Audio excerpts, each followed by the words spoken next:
Hey everyone, welcome back to another video. In this one, I am looking at Elektra's uniform and her upgrade to T3, and I have to say, looking at the patch notes, it seemed like she would be OP or borderline broken for PvP modes, but after the extensive testing that I did, even though she is better and good, she isn't even close to being broken or maybe even meta, as some people might have thought. You'll see exactly what I mean when you see the footage in timeline, and surprisingly enough, she is actually pretty good in PvE as well, even though her kit doesn't suggest that. In fact, she tied my Moon Knight's performance at the same level, so level 70, which is one of the reasons why I mentioned that the Moon Knight uniform could have been a little bit better. At the end of the video, I also test Moon Knight a little bit more in timeline since I got rid of the challenger buffs and could get a little bit more accurate result of how he does there, as well as his performance in Alliance Battle Extreme, since it is the no restriction day for today.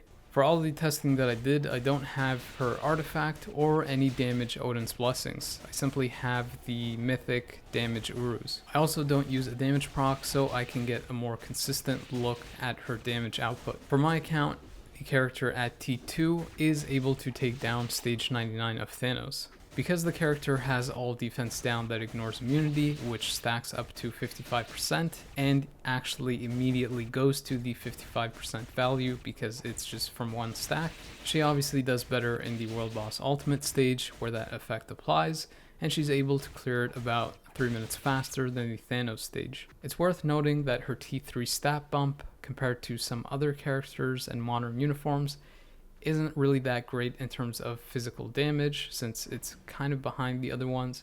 but her HP isn't too far off and is actually a little bit better than some other alternatives. It would have been nice if her base damage was a bit higher since a lot of her skills do have a good number of hits, but the damage is kind of low to medium. That in conjunction with her base damage is a little bit annoying since you have to wait for the full skill to get the max damage from it. In other words, her burst damage isn't really that great for her skills 1 through 5. Despite the fact that the character's stat bump isn't as high as some people might have hoped for,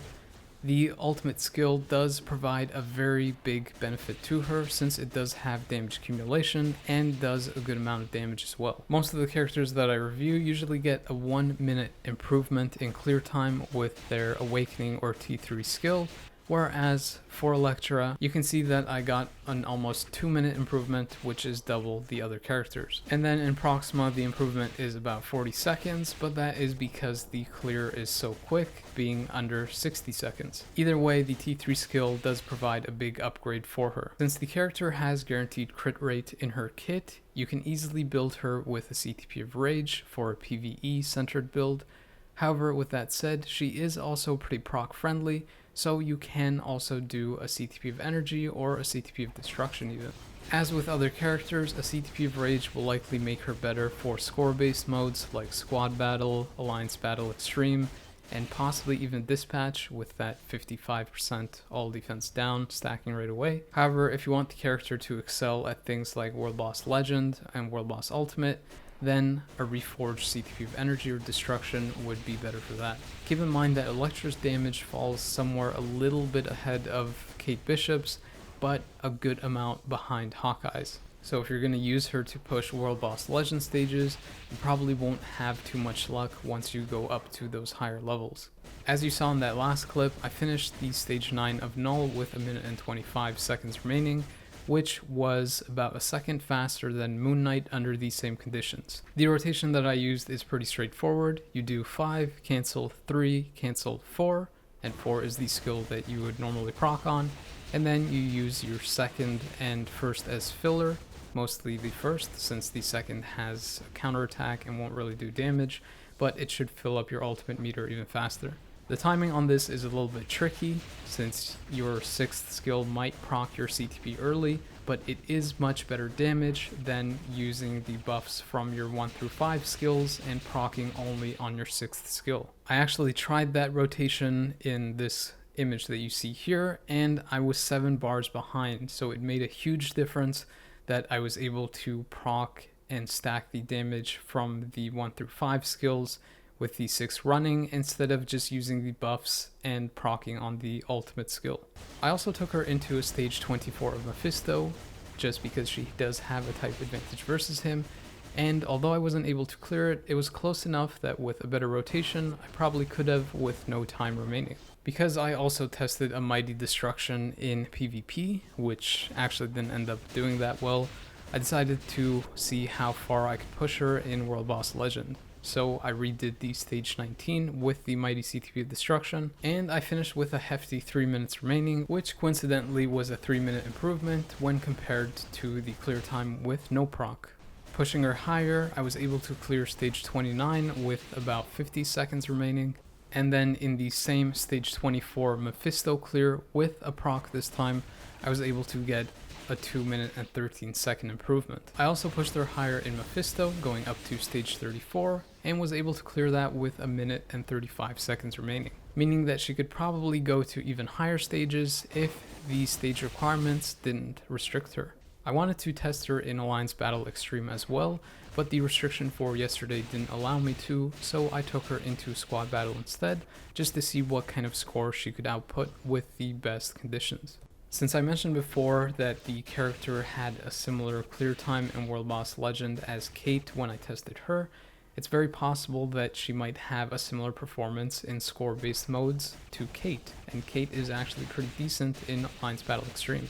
However, there are tons of speed female characters, including Makari, which is amazing for that day, so I don't really think that building her specifically for that is a good idea. Moving over to PvP, this is where a lot of people, myself included, expected the character to vastly outshine her PvE performance, but from the testing that I did, it seemed like she was kind of inconsistent. The character is by no means bad, but she flip-flopped a lot. Sometimes she could clear full teams with little difficulty, and other times she could basically just die from one character right away. Her kit definitely alludes to the fact that she is meant for PvP, and that she should be really good for PvP due to the stacked kit that she has. Just to give you a quick list, she has 3 heals, one of them as a passive at a 33% chance when she gets hit. She has another on her 5th, and another on her 4th. In addition to this, her passive also gives her invisibility, which means that she stays in an iframe for a duration of the time, and she has not 1 but 2 iframe ignore skills, one on her 4th and another on her 2nd as a counter skill, which also provides her a iframe ignore buff, meaning that her 1 through 5 skills can also become iframe ignore skills for a very short period of time, and it also removes all debuffs currently on her. To add to this, the 2nd skill also provides her with 70% penetration to all sources for 3 seconds, meaning that it can occur across her other skills as well. And besides that, one thing that people missed is that the 2nd and 4th skill both have super guard break, meaning that if she hits you with it and your character has guard break immunity, she can still kind of stun lock you and you get that headlock animation that occurs. So how is it possible that the character isn't outright broken? Well, that's mostly due to the AI's rotation and the base damage for her skills in combination with her base stats. Although the AI usually does open with the 4th skill and the 5th skill, which are both pretty good, and then usually goes into the 3rd skill, it almost always outright ignores the 2nd skill. This is because the 4th skill has a relatively short cooldown, so if the opponent goes into an iframe, Elektra usually goes into that 4th skill if she needs to, and then often goes into her other skills while the opponent is just sitting there out of iframes. And by the time that those skills end, her iframe ignore is back up, so if the opponent immediately goes into that, she just follows up with the 4th skill. Of the numerous tests that I did, it's usually uncommon for her 4th skill to be down and the opponent to be in iframe, allowing her to trigger her 2nd skill. And oftentimes, if she does activate the 2nd skill, sometimes she can be guard broken out of it, meaning that you won't get the damage or the super guard break from it, only the penetration proc,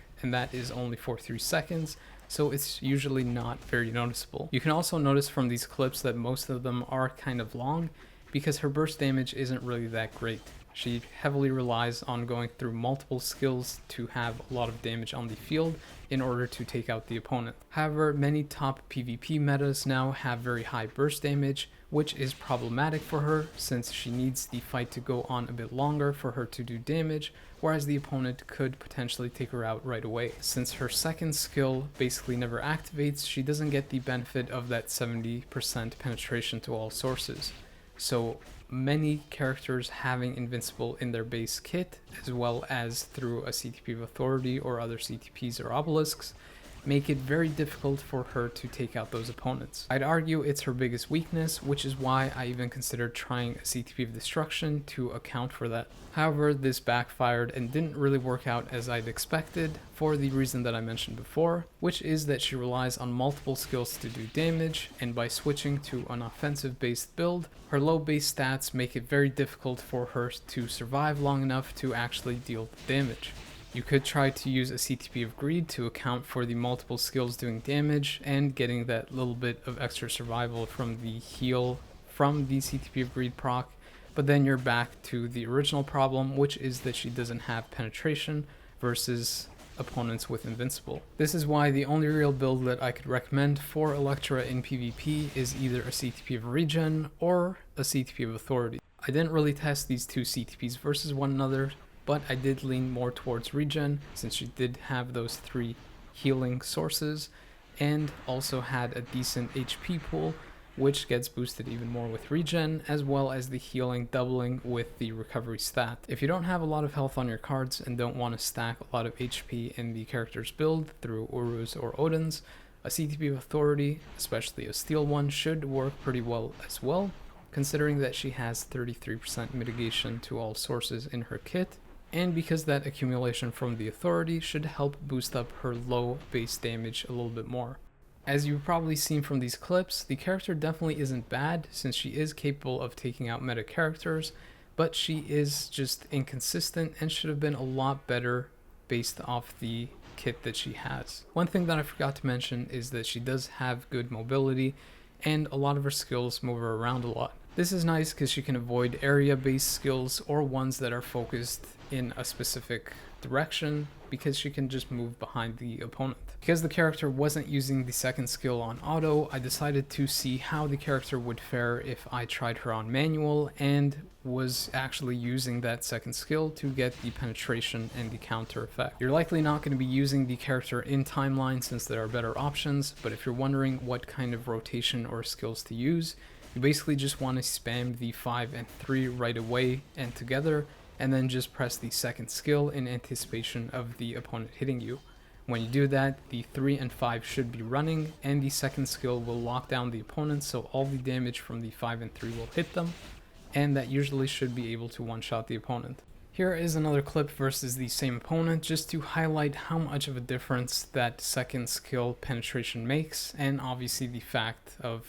being able to stack a lot of damage through quickly casting your skills on manual. The other thing that I didn't mention from the last clip is that if the 5-3-2 combo doesn't work to take out the opponent, then you can easily use the 4th skill to reposition and also hit them while they are in iframe, since it obviously is an iframe ignore skill. But you can see from this clip that the character's base kit is definitely good. I'm able to take down 3 meta characters in about 40 seconds. So the main issue is more so the AI's rotation, or skill priority rather, since without that penetration, you're basically just constantly hitting till you can actually hit the opponent's health bar. And what's worse is that the ultimate skill doesn't have penetration either, so on auto you could potentially even build up to the ultimate and still not be able to take out the opponent. Before I end the video, I also wanted to show you some quick testing I did of Moon Knight in timeline, now that the challenger buffs reset for me and I could properly test the character. I currently have a CTP of energy on him since I didn't see too much value in him for PvP. Though, if you do want to run him for PvP, I would probably recommend the CTP of Destruction instead, so you can get some of that penetration.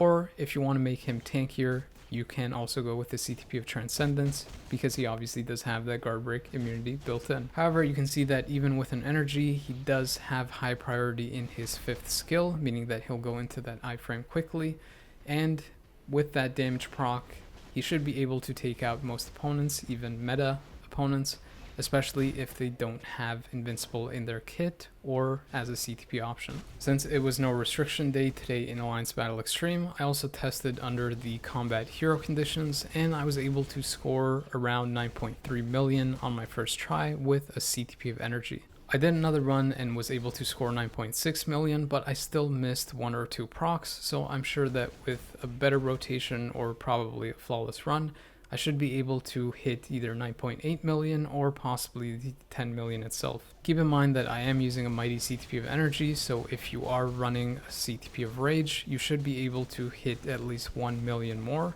generally, so that would probably be around the 11 to 11.5 million. Or with a decked out build with Odin's and having very high stats on your cards, you might even be able to hit the 12 million without the artifact. But with the artifact and the CTP of rage, he should be able to easily hit that 12 million, meaning that the character is obviously ABX meta for the combat hero day, even when he isn't at T4. Anyways, if you want my recommendation for Elektra, I would say only to the people that play Alliance Conquest regularly, and those that don't have some of the other meta uniforms would be the only kind of instance to probably pick her up. Other than that, she doesn't really offer as much as some of the other recent character uniforms and upgrades that have come out. In fact, it's difficult for me to recommend this uniform even for Alliance Conquest players, since she often just fights for a good period of time before suddenly dying from the opponent either casting some kind of iframe or burst damage, awakening skill, or whatever else have you. I'm sure that with more testing I could figure out something that works in Alliance Conquest, but in all honesty I think that this uniform kind of needs a buff, either by increasing the base stats, but more importantly either adding penetration to the 4th skill as well, since I don't think the devs will be able to do anything to fix the AI's rotation and get the penetration from the 2nd skill. So there you have it, that is the review for Elektra. I was kind of expecting more from her and thought that she would be overpowered, but it didn't really seem to be the case. Let me know what you think about Elektra's upgrade, and if you found the video useful, entertaining, or interesting, please make sure to like, subscribe, comment, and share the video with other people that might also want to know how Elektra does. As always, I appreciate you taking the time to watch these, but the video is now over.